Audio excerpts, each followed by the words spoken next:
be okay with dropping channels. Seriously, be okay walking away from what's been working until now and try something new. I often notice that data-driven means data-trapped.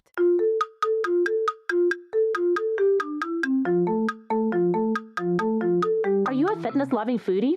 Then Defy Snacks is for you. Defy offers real, high-quality chocolate you love, combined with functional ingredients, giving you as much as 26 grams of protein per bag, so you can be both a little bit bad and a little bit good at the same time. As a female-owned brand, Defy dedicates a portion of its profits to other women-owned businesses. Currently sold in the US, you can find us on defy.snacks.com and follow us on social at Defy Snacks.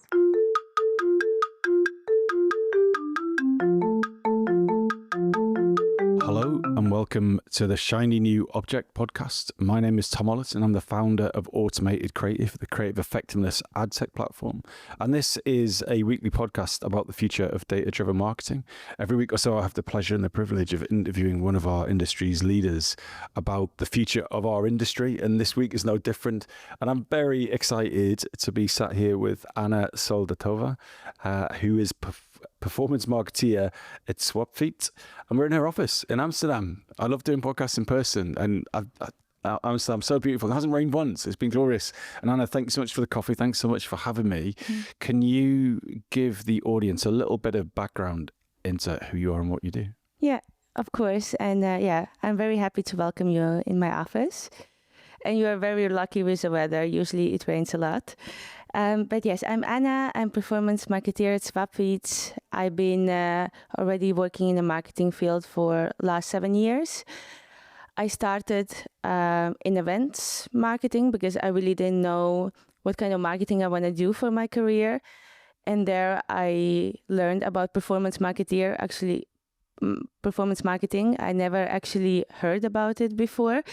And it was really new, but I fell in love straight away. And first I thought that I only need to learn one platform, but through the years I realized that, I find it quite a nice challenge to manage multiple channels. And at Swapfiets, I'm responsible for acquiring new customers through multiple paid channels. And my challenge mostly is just to make a nice mix of the challenge and make them work together. So in that career, and I love that you fell in love with performance marketing. There's not enough people falling in love with performance marketing in my view. But in that 7-year career, going from events to performance to managing multiple channels, what new belief or behavior has improved your work life? To answer this question, I need to tell about myself. I'm a bit introvert, shy, and risk-averse. I also like having things under control. And I do have a lot of qualities at my work and trades that help me a lot. But then at some point I realized that it's difficult for me to present in front of the audience when all eyes are on me. The spotlight, I'm in the spotlight. To sell my idea to stakeholders in a compelling way. And I found that terrifying, the idea of being in situations where all eyes are on me. And I thought that this will be an obstacle in my future career. So last year, I decided to really step out of my comfort zone and do something completely terrifying for me. I joined an improv class. And I already bought straight away a full package. I didn't really go for a trial session. Why? Because I know how my own conversion funnel works. And I knew that if I just take a trial session, I will chicken out straight away. And I was right. Because the beginning of the class was terrifying. I entered the room full of strangers, all eyes on me. Most of the people already had many years of experience, even if it was a beginner class. And the teacher just said, okay, good luck. You really need to pick it up. And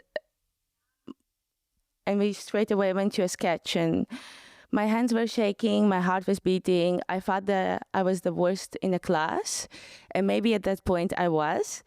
But then afterwards something clicked. After talking with these people, they all said that they had the same fear, but the improv is giving you tools to go through this fear. In the next couple of months, I learned how to recognize my body movements, how to work with my voice, and to also project confidence whenever I was panicking inside.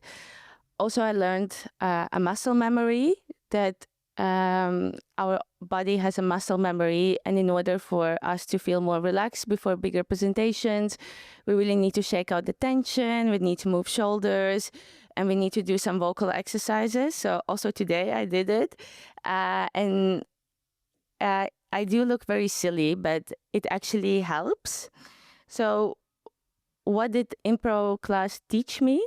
It taught me to be present in the moment, instead of overthinking, to respond to the answers straight away. It also it made difference in my personal life and also private life, because in the improv, for the scene to go on, you really need to listen to the voice of your partner, but also react to the body language. And if you don't do it, the scene dies. And the same also applies to my work. If I'm not completely synced with my team, with my strategy, then the connection dies. Secondly, it also taught me how to take into account how my body reacts in a different situation. So I also help it with like different body movements in order to show a confidence and enter to the meeting rooms already feeling great. And I think if you're already feeling this way, half of the battle is already won. And thirdly, what it really taught me to be present in the moment and answer to the questions. So it really made a big difference. And a year ago, I wouldn't have accepted to be here with you in this podcast. But because of the improv and the tools that I gained, it really made a difference. And after all the silly and funny sketches I have done there, actually presenting some marketing ideas doesn't seem so awful anymore. Yeah, I've done a couple of improv courses. I did stand-up comedy for a few years, and it was awful. Like, yes. Like really bad. But I just really, I like sort of doing mad things to see if I could do them or not, really. Yeah.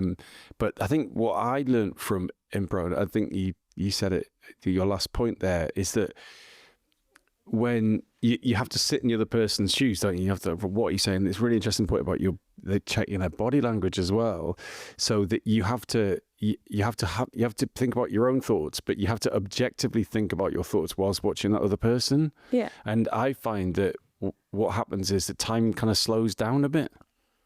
Yeah. And so that when you're presenting and you've got a slide with all the words written on it, you're like, well, we saw the click-through rate go. And then your brain can autopilot the presentation, but your objective brain can see how the people are responding to it, their body language, are they on their phone? Are they paying attention to you? So I can absolutely relate to that experience.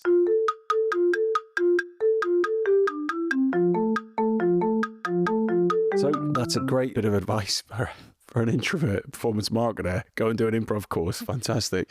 But what advice do you have specifically around data-driven marketing? That bit of advice that stood you in good stead in your career that you find yourself sharing most often? Yeah. My advice would be okay with dropping channels. Seriously, be okay walking away from what's been working until now and try something new. Because I often notice that data-driven means data-trapped. We start using the same dashboards, the same reports, the same channels that once delivered amazing results. And before you know it, we stop experimenting. We are just optimizing the past. But the reality is channels have life cycles. Audiences shift, people move on, algorithms change. And if you're too emotionally attached to the channel you work with, or actually your own success on the channel, you can't see that data anymore clearly. It's like staying in a relationship that used to be good, and you just keep on saying, wow, we had such an amazing time in 2019, while engagement rate is below 0 in your relationship. And maybe you're not even making the right decision if you're too deep in your channel. Once you step away from something, give yourself a distance and time you need, you can start seeing things much more clearly. That's why sometimes you need to take this distance to get away from your channel, from your day-to-day work, and start experimenting. It at least helps a lot for me because I can gain a first perspective, and I also can see a better picture of what's actually happening. And I see it a lot in my career that a lot of companies are focusing on 2 main channels, Meta and Google.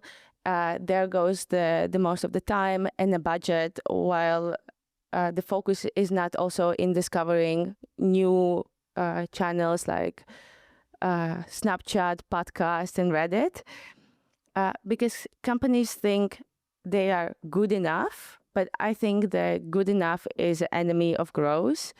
And at Swapfiets, I'm also very happy that we are testing a lot of channels. And if the data is showing that the new channel is not performing, we just move on, because at least I believe that data does not have feelings. It's not sentimental. It shows us the truth, what's working right now.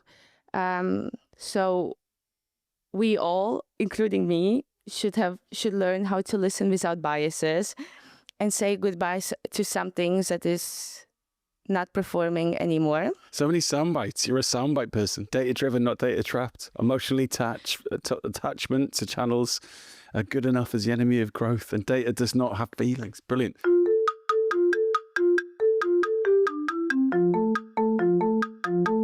This episode of the Shiny New Object podcast is brought to you in partnership with MadFest. Whether it's live in London or streamed online to the global marketing community, you can always expect a distinctive and daring blend of fast-paced content, startup innovation pitches, and unconventional entertainment from MadFest events. You'll find me causing trouble on stage, recording live versions of this podcast, and sharing a beer with the nicest and most influential people in marketing. Check it out at www.madfestlondon.com. The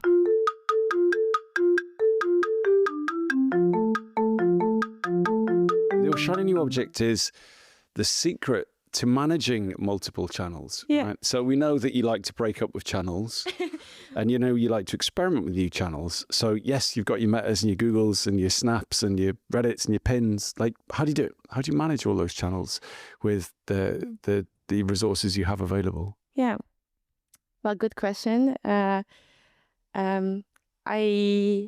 part of a very small team, and that's why we really need to find ways how to, in the most efficient way, manage channels. And at least for me, I think managing multiple marketing channels is just like juggling 6 or sometimes more balls at once. And then one, or if you're not lucky, multiple balls are set on fire. And each channel has its own personality, quirks, budgets, strategies, and visuals. And trying to do everything yourself can lead to burnout. 80% of your time will be spent in repetitive tasks, leaving only 20% to strategy. So first lesson I learned, agility matters. You need to know when you need to pivot, when data tells you something isn't working, when the tool channel strategy is no longer serving your goals. The secret, however, for me, lies in partnerships. It's not only about fancy technology, it's also about people. Agencies, freelancers, tech partners can be either your lifeline or a drain, depending on their dedication, communication, and of course, understanding of your business. investing your time, energy, and yes, love into this relationship transforms them from mere vendors into true collaborators. And when people behind tools actually care, your work becomes smoother, faster, and far more impactful. Take affiliate marketing, for example. So when I joined my company, it was chaotic. A bunch of partners reaching out randomly. Every person in the company was responsible for some partnership. We had no data, no really understanding what was working, what not, where we should keep on going and where we should stop partnership.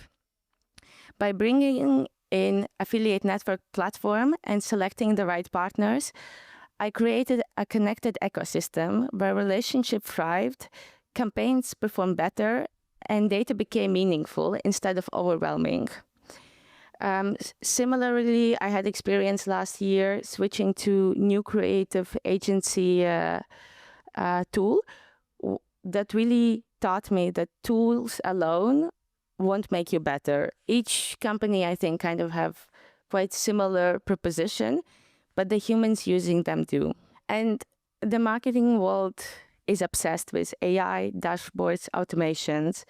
Like, if you have the right tech, it will turn you in superhuman. But the reality is automation and AI, for example, are just tools. They are powerful, but they only can shine if people using them understand the business, the context, and frankly, how to just be humans. This human aspect of marketing I want to emphasize. Marketeers don't need to do it all themselves. Seeking help when needed allows you to focus your energy on what truly drives impact. Technology and automation are important, but really people behind them are making the biggest impact. Trust, engagement, and shared purpose turn multiple moving parts, internal teams, external teams, tech partners, into one organism that goes towards the same goal. And sometimes you have to let it go. If a channel, tool, or partner isn't producing results, the data tell you as a story, say goodbye. But when the people generally move the needle, you invest trust, energy, and time to nurture this relationship.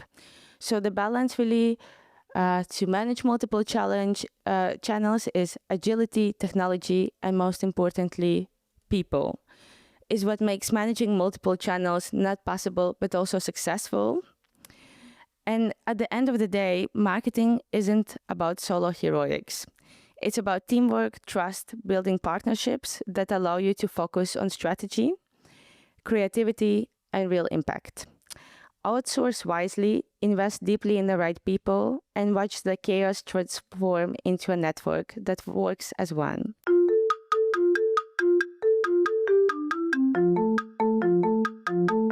So I think you put that beautifully, but it all sounds too perfect to me. Mm-hmm. So can you tell me some stories about how you got to that realization? So I hear what you're saying, agility, tech, people, some lovely things here about moving people from not just suppliers, but to actual partners with time, energy, and love, vendors to collaborators, sorry, was your phrase. But you're talking about a very utopian view of this, but at some point it must have been really painful. You talked about the affiliates, but can you give me another story, without giving too much away, about how you arrived at this realization? Like, you use the word love, that's very powerful and not one you hear about very much in performance marketing. So I just want to know a bit more background about how you got there. Yeah, of course. Since I'm managing so many channels, it's really important for me to find partners. So, for example, also to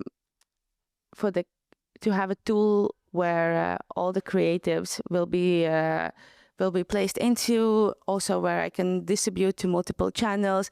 Like, this is really important for my job, to automate my job as much as possible. So we worked before with a tool that was wonderful in theory, but the sales rep was really not helping out. Like, I had so many ways where I could go with this platform, but I did not really get any help.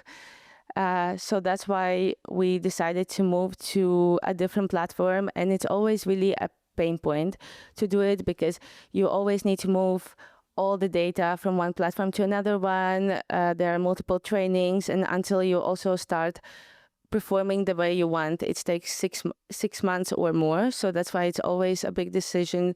Should we go forward or just stay what we have? Because at least this is comfortable, and we don't need to invest time that we actually don't have. But then once we moved to a new creative tool, which is also wonderful, but the sales rep is really stepping forward every time when I have a question.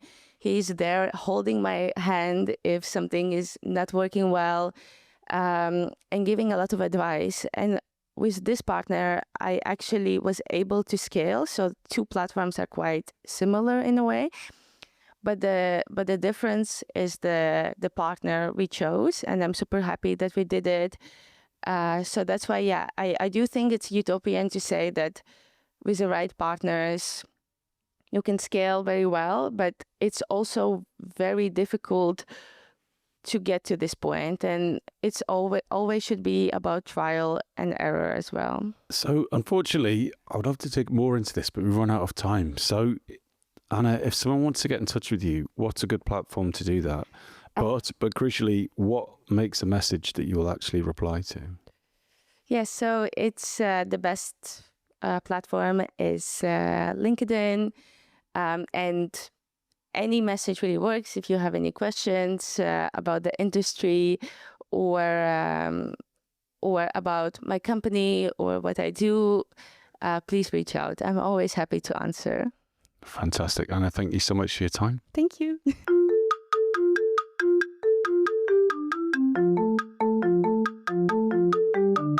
Hi. Just before you go, I'd really appreciate it if you could take the time to write a review of the Shiny New Object podcast on Apple Podcasts or iTunes, whatever it's called these days, or whichever podcast provider you use. We're an indie podcast, so it would go a long way for us if you could just share the word and give us a bit of a support on those channels. That would just be fantastic. If you haven't got time, that's also cool. And if you could tell your colleagues about the podcast, and also, if possible, don't forget to subscribe. And I'd love to hear your feedback. If you'd like to speak on the podcast or be a guest, or you think I'm asking the wrong questions, anything, I'd be super interested to hear what you think. So please email me at tom@automatedcreative.net. That's TOM at, I'm not going to bother spelling it. Anyway, you'll work it out. Thanks so much.